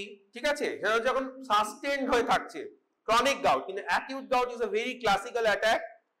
সাধারণত one joint of the body is attacked, most commonly first metatarsophalangeal joint, বুড়ো আঙুলটা, পায়ের বুড়ো আঙুলটার গোড়ার নিচের দিকটা লাল হয়ে ফুলে যায়, ওটাই হচ্ছে অ্যাকিউট গাউটের ক্লাসিক্যাল প্রেজেন্টেশন।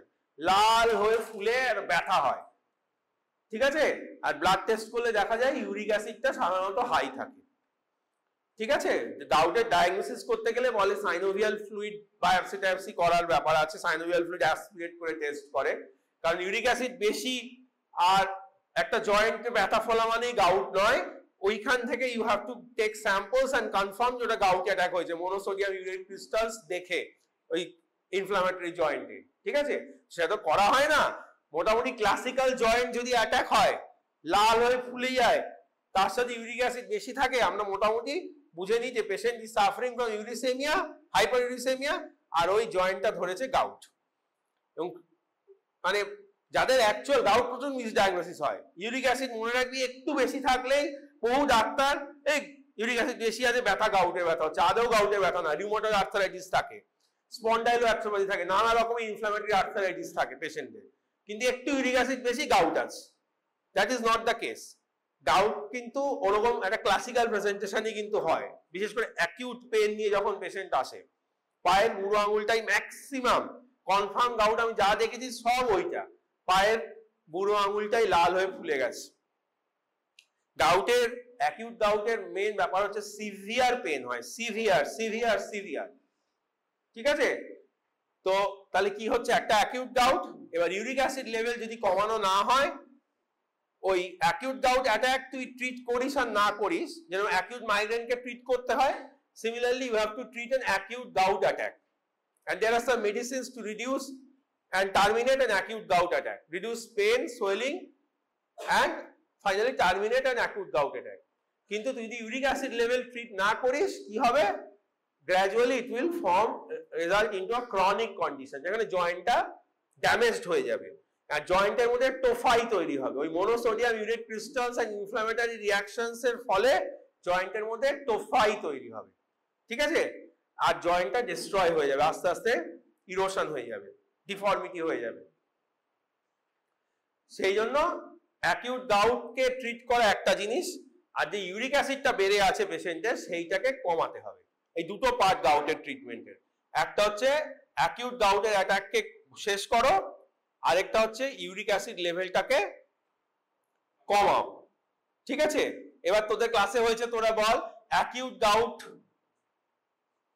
কমানোর জন্য কি কি ওষুধ দেয়?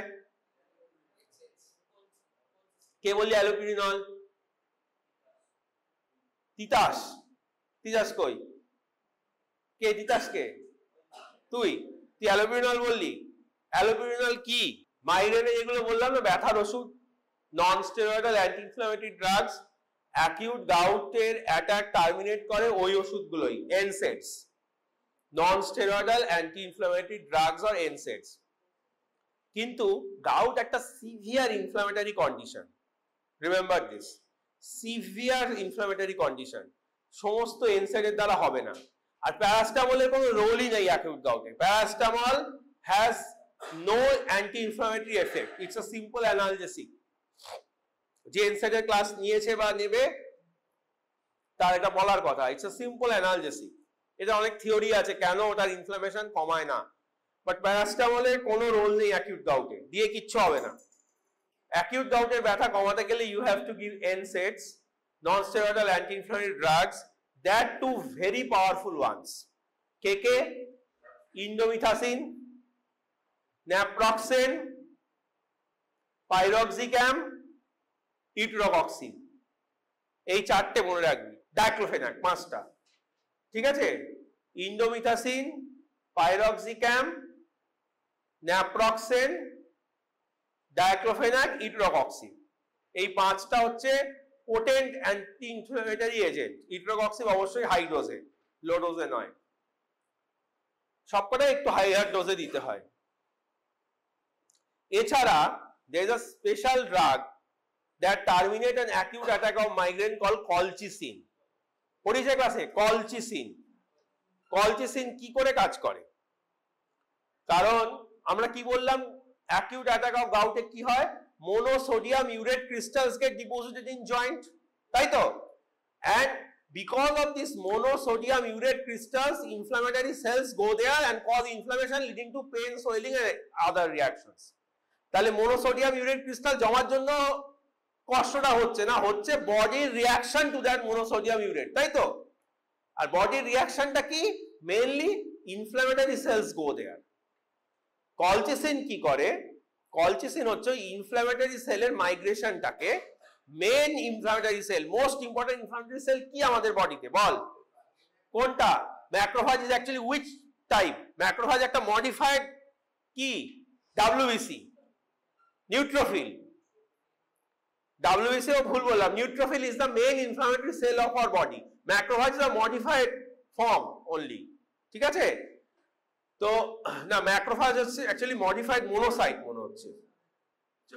মোট কথা WBC হচ্ছে আমাদের মেইন ইনফ্ল্যামেটরি সেলস, ঠিক আছে? আমাদের নিউট্রোফিল আছে, মোনোসাইটস আছে, and they have to go to there to cause inflammation.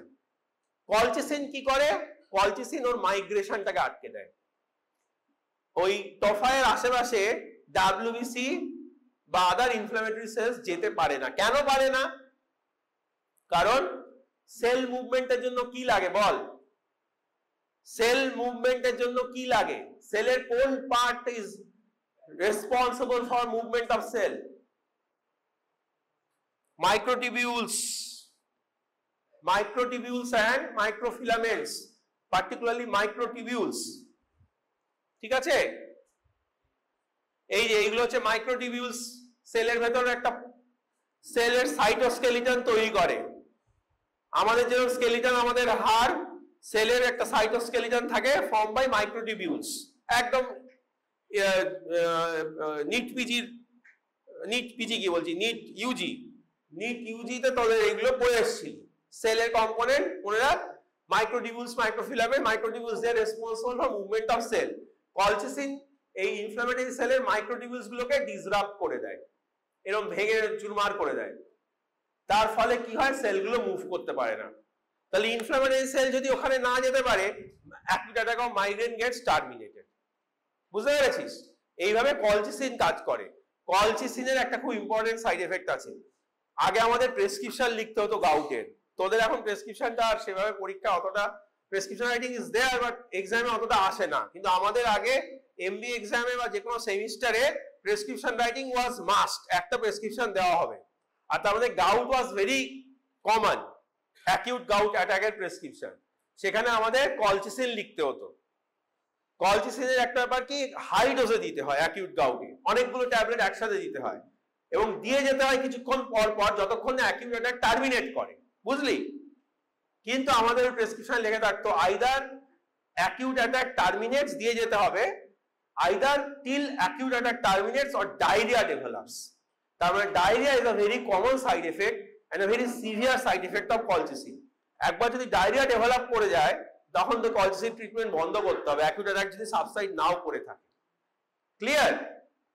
তাহলে এনসেক্স হচ্ছে অ্যাকিউট অ্যাটাকের মেইন ব্যাপার, তারপরে হচ্ছে কলচিসিন। আর কলচিসিন কিভাবে কাজ করে আমি তোদেরকে বললাম। আর ডায়রিয়া জিনিসটা মাথায় রাখবি, it's a very important side effect of colchicine. Sometimes treatment limiting side effect, ট্রিটমেন্টটাই বন্ধ করে দিতে হচ্ছে অ্যাকিউট অ্যাটাক, কারণ আমাকে অ্যাকিউট অ্যাটাক টার্মিনেট করতে গেলে কলচিসিন দিয়েই যেতে হবে যতক্ষণ অ্যাকিউট অ্যাটাক বন্ধ হচ্ছে। ইন আ পার্টিকুলার ডোজ, আমি সেটা যাচ্ছি না, একটা না বেশ কয়েকটা ট্যাবলেট। ঠিক আছে? আরেকটা ওষুধ সেটা হচ্ছে কর্টিকোস্টেরয়েড, যেটা ইনফ্লামেশন। গাউট মানে কি, এটা সিভিয়ার ইনফ্লামেশন, আর যে কোনো ইনফ্লামেশনকে ভাই কমানো হচ্ছে কর্টিকোস্টেরয়েড। তাহলে কর্টিকোস্টেরয়েড দিলে অবশ্যই কমবে। কিভাবে দেওয়া যায়? যে জয়েন্টটা ইনভলভ সেখানে intra-articular injection you can give, or you can give systemic corticosteroid sometimes. যখন খুব সিভিয়ার অ্যাটাক হয়, when the attack is not responding to NSAIDs or colchicine, or patient is unable to tolerate NSAID or colchicine, তখন অনেক সময় আমরা steroid দিই orally or mainly orally in high dose for a short duration, orally in high dose for a short duration steroid দিই। তাহলে এইগুলো হচ্ছে গাউটের acute অ্যাটাকের ব্যাপার গেল। ঠিক আছে? এবার ক্রনিক গাউট কি, অনেক দিন ধরে when the hyperuricemia is persisting, acute attack তুই ওষুধ দিয়ে কমিয়ে দিলি, you terminate acute attack with medicine. Even if you don't give, acute attack will get terminated within few days. Patient যদি কষ্ট সহ্য করতে রাজি থাকে, acute attack will automatically terminate, self limiting. But if you don't treat the uricemia, hyperuricemia, then this hyperuricemia will gradually lead to development of chronic কি, chronic gout. জয়েন্টটা damage হয়ে যাবে, যেটা অ্যাকিউট অ্যাটাক হয়ে সেরে গেছিল, that joint will be damage because কি হবে, দেখ এই জয়েন্টে টোফাই তৈরি হবে। এটা অ্যাকিউট অ্যাটাকের situation, but this is a chronic gout. যখন টোফাই তৈরি হয়, জয়েন্টটাকে আস্তে আস্তে ডিস্ট্রয় করে দিচ্ছে। সো ক্রনিক গাউটকে ট্রিট করা মানে হচ্ছে you have to reduce the uric acid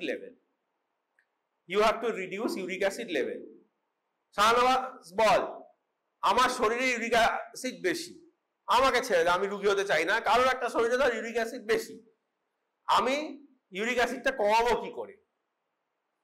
তো কমন সেন্স কি বলে, কারোর শরীরে ইউরিক অ্যাসিড বেশি, ইউরিক অ্যাসিডটা কমাবো কি করে? কিভাবে কমাতে পারি? এই ঘরে প্রচুর ছেলে, আমি কিভাবে কমাবো?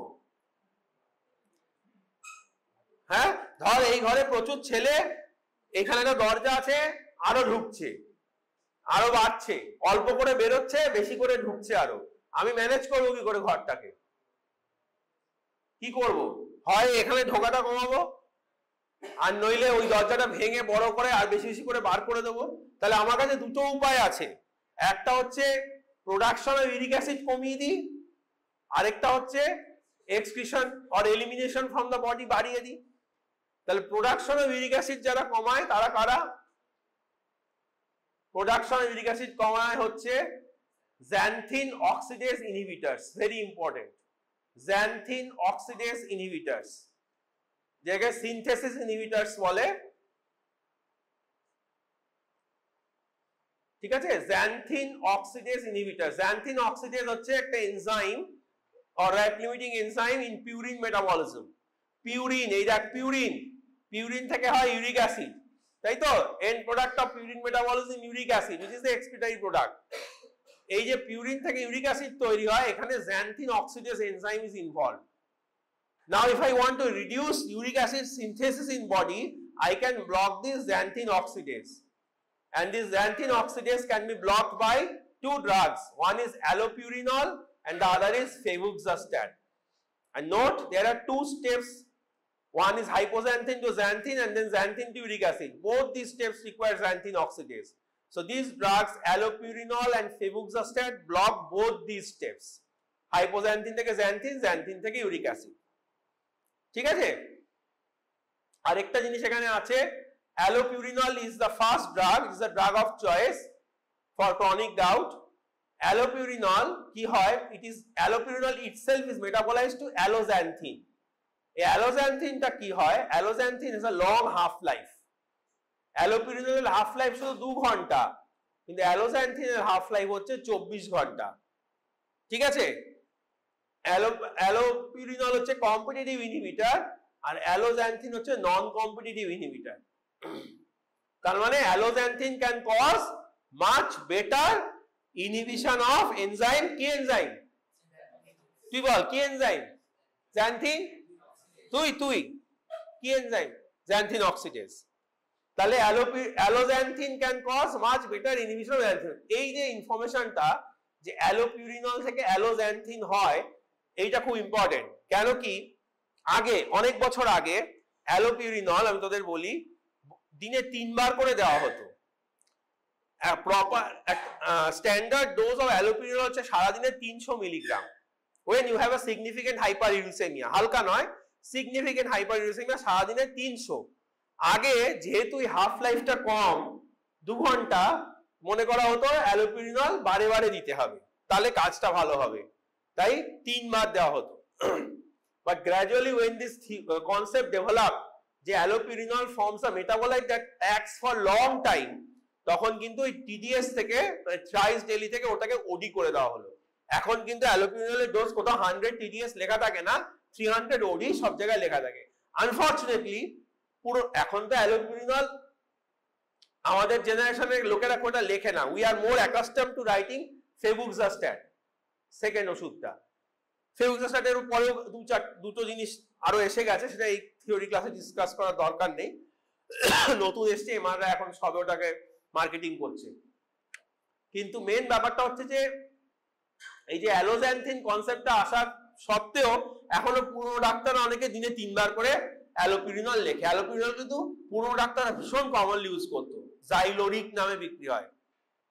ঠিক আছে? এখনো চলে মার্কেটে, কিন্তু ওডি ডোজ মনে রাখবি, নট টিডিএস ডোজ। হ্যারিসনে ওডি ডোজই দেওয়া আছে, এখনো সবাই টিডিএস করে চালাচ্ছে। এই একটা ব্যাপার। আর যেহেতু এই প্রোডাক্ট গুলো তৈরি হচ্ছে, দেখ ইউরিক অ্যাসিড তৈরি হচ্ছে না, but lot of xanthine and hypoxanthine তৈরি হবে, তো ব্লক হয়ে যাচ্ছে। তো এটাকে ব্লক করছিস প্রচুর xanthine, এটাকে ব্লক করছিস প্রচুর hypoxanthine, সেগুলো তো জমে থাকবে ইউরিনারি ট্র্যাক্টে। তাই যখন এই allopurinol বা febuxostat দেওয়া হবে, অনেক জল খেতে হয়, বুঝলি? This is very important, you have to take lot of water. আর allopurinol এর একটা বাজে সাইড এফেক্ট হচ্ছে স্কিন রিঅ্যাকশন করে খুব মাঝে মাঝে, পার্টিকুলারলি এটা ডেডলি স্কিন রিঅ্যাকশন করে, call Stevens Johnson syndrome. febuxostat is alternative to patients যারা allopurinol টলারেট করতে পারছে না, মানে এইসব স্কিন রিঅ্যাকশন হচ্ছে বা কিছু। febuxostat is much more safer, ঠিক আছে, allopurinol এর থেকে।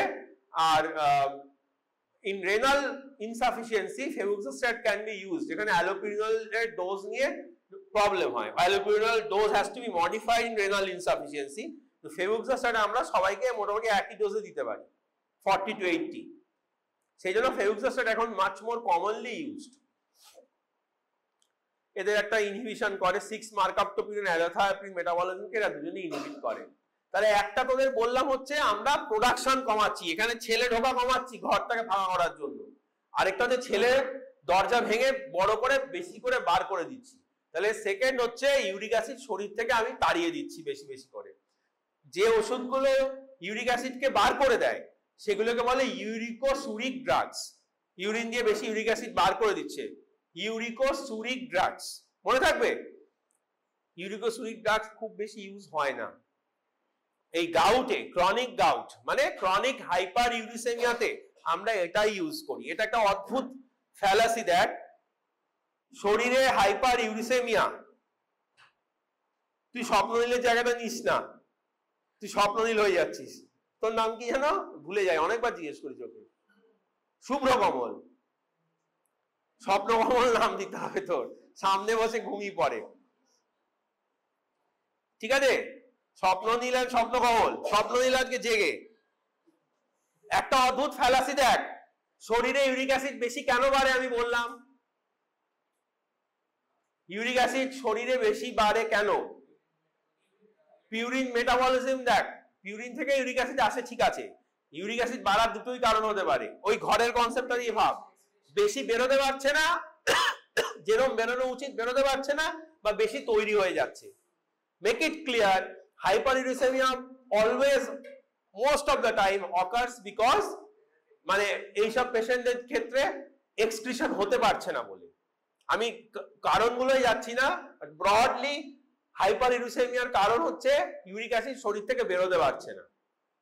তাহলে এমনি যদি বাচ্চার মতো ভাবি, 2+2=4 ভাবি, শরীর থেকে বেরোতে পারছে না, তাহলে ইউরিকোসুরিক গুলো দিয়ে বেশি করে বার করে দিই। But that is not what we do, we do the opposite. শরীর থেকে বেশি বেরোতে পারছে না বলে উই রিডিউস দেয়ার প্রোডাকশন। এটাই approach of treatment, please remember that. আমরা হাইপারইউরিসেমিয়ায় এগুলো ইউজ করি rather than uricosuric drugs. They are used in some special conditions, not commonly used. First line hyperuricemia আমরা xanthine oxidase inhibitors, allopurinol, febuxostat use করি, ঠিক আছে? আমরা প্রোডাকশনটাই কমাই, যদিও সমস্যা হচ্ছে ইউরিক অ্যাসিড বেরোতে পারছে না বলে বাড়ছে, but we reduce the production and not push out uric acid. কারণ পুশ আউটের অতটা এফেক্টিভ নয় পুশ আউট পাথওয়েটা ট্রিটমেন্টের। আর দ্বিতীয়ত পুশ আউট করার সমস্যা হচ্ছে ইউরিনে ইউরিক অ্যাসিড প্রচুর বেড়ে গেলে ইউরিক অ্যাসিড স্টোন হয়ে যায়, ঠিক আছে? ইউরিনে প্রচুর ইউরিক অ্যাসিড যদি বার করে দিস ইউরিক অ্যাসিড স্টোন হয়ে যাবে। যা হোক, there is a second line of treatment for chronic hyperuricemia which is probenecid. Probenecid কি করে? Probenecid basically does nothing but আমাদের যে glomerular filtration হয়, ইউরিনে ইউরিক অ্যাসিড যায়, most of that uric acid is reabsorbed. Only 10% of what goes into urine goes out of the body. 90% of uric acid is reabsorbed from urine. Please remember, 90% of uric acid is reabsorbed from urine or glomerular filtrate, jai bolis. 90% is reabsorbed from proximal convoluted tubule. Glomerulus, তারপরে যে first পার্টটা টিবিউলের proximal convoluted tubule, সেইখান থেকে 90% is reabsorbed by active process, active reabsorption হয়, ঠিক আছে? 90% এই রিঅ্যাবজর্পশনটাকে block করে, এই রিঅ্যাবজর্পশনটাকে ব্লক করে এই ওষুধটা প্রোবেনেসিড। অটোমেটিক্যালি রিঅ্যাবজর্পশন যদি ব্লক করা হয় তাহলে বেশি বেশি করে ইউরিক অ্যাসিড ইউরিনে বেরিয়ে যাবে। এটাই হচ্ছে ইউরিকোসুরিক অ্যাকশন, আর কিছু না। রিঅ্যাবজর্পশন করার একটা ট্রান্সপোর্টার আছে, ইউর্যাট বলে, ইউর্যাট 1। প্রোবেনেসিড এই রিঅ্যাবজর্পশনের ট্রান্সপোর্টারটাকে ব্লক করে, ইউর্যাট 1টাকে ব্লক করে, ফলে বেশি বেশি ইউরিক অ্যাসিড ইউরিনে বেরিয়ে যায়, ঠিক আছে? You have to, if someone is prescribed probenecid, must give plenty of fluids, নইলে ইউরিক অ্যাসিড স্টোন হয়ে যাবে। ইউরিনে প্রচুর ইউরিক অ্যাসিড যাচ্ছে, ইউরিক অ্যাসিড ক্রিস্টাল ইউরিনে জমা পড়ে ইউরিক অ্যাসিড স্টোন হয়ে যাবে, ঠিক আছে? এই হচ্ছে ব্যাপার। আর কিছু সাইড এফেক্টস আছে। আর প্রোবেনেসিডের কিন্তু অন্য ইউজ আছে, পরে ড্রাগ ইন্টারঅ্যাকশনে পড়বি। প্রোবেনেসিড যেরকম ইউরিক অ্যাসিডের এক্সক্রিশন বাড়িয়ে দেয়, ঠিক আছে? প্রোবেনেসিড যেরকম ইউরিক অ্যাসিড এক্সক্রিশন বাড়িয়ে দেয়, উল্টো ও আবার কিছু কিছু জিনিসের এক্সক্রিশন কমায়, মানে বডিতে অ্যাকুমুলেশন করে, উল্টোটা করে। It inhibits excretion of some substances like penicillin, cephalosporin, antibiotic. কিছু অ্যান্টিবায়োটিকের সঙ্গে যদি প্রোভেনেসিড দেওয়া হয়, অ্যান্টিবায়োটিকের লেভেল ব্লাডে বেড়ে যায়। এটা অনেক সময় আমরা ট্রিটমেন্টে ইউজ করি, এটা একটা ইম্পর্টেন্ট ইউজফুল ড্রাগ ইন্টারাকশন, অনেক সময় ট্রিটমেন্টে ইউজ করা হয়, ঠিক আছে, প্রোভেনেসিডটা। এইটাই ব্যাপার। আরেকটা জিনিস যেটা তোদের পরীক্ষায় খুব আসে, সেটা হচ্ছে why drugs for chronic gout বা chronic hyperuricemia should not be used during an acute attack. Theoretically এটা করা, প্র্যাকটিক্যালিও করা উচিত, বা অত করা হয় না, but theoretically when there is an acute attack, যখন জয়েন্ট লাল হয়ে ফুলে গেছে, যদি অলরেডি আগে থেকে ক্রনিক গাউটের মেন ওষুধ কি তোরা বল বল বল পেছন থেকে বল, কি? অ্যালো আর ফেবুক্সাস্ট্যাট ক্রনিক গাউটের ওষুধ। তাহলে যখন একটা অ্যাকিউট অ্যাটাক হয়েছে কারোর গাউট পেশেন্টের, সে অলরেডি যদি অ্যালোপিরিনল ফেবুক্সাস্ট্যাট নিচ্ছে, you continue it. But if you are planning to start it, then when an acute attack has occurred, don't start it. First terminate the acute attack, give a gap of few weeks, and then start allopurinol or febuxostat. কেন? নাকি when a person is having an acute attack of gout, monosodium urate crystals are deposited in the joint. If these drugs are given, that is allopurinol or febuxostat, কি হয়? ব্লাডে বা সিরামে uric acid level কমে যায়, ঠিক আছে, ব্লাডে বা সিরামে uric acid level কমে যায়। এর ফলে একটা রিঅ্যাক্ট, এরকম কিছু ইউরিক অ্যাসিডের মুভমেন্ট হয়, যার জন্য অ্যাকিউট অ্যাটাকটা আরো বেড়ে যাওয়ার চান্স থাকে। হঠাৎ করে ইউরিক অ্যাসিড লেভেল ব্লাডে কমে গেলে জয়েন্টে তখন অ্যাটাকটা হওয়ার চান্স আরো বেড়ে যায়। So during acute attack, if this drugs are used, there is chance of further exacerbation of the acute attack or worsening of the acute attack. সেই জন্য you should not use, যদি already চলছে it's a different thing, but you should not at least newly start allopurinol or febuxostat or even probenecid, that is drugs for chronic hyperuricemia during an acute gout attack. এই হচ্ছে gout, ঠিক আছে।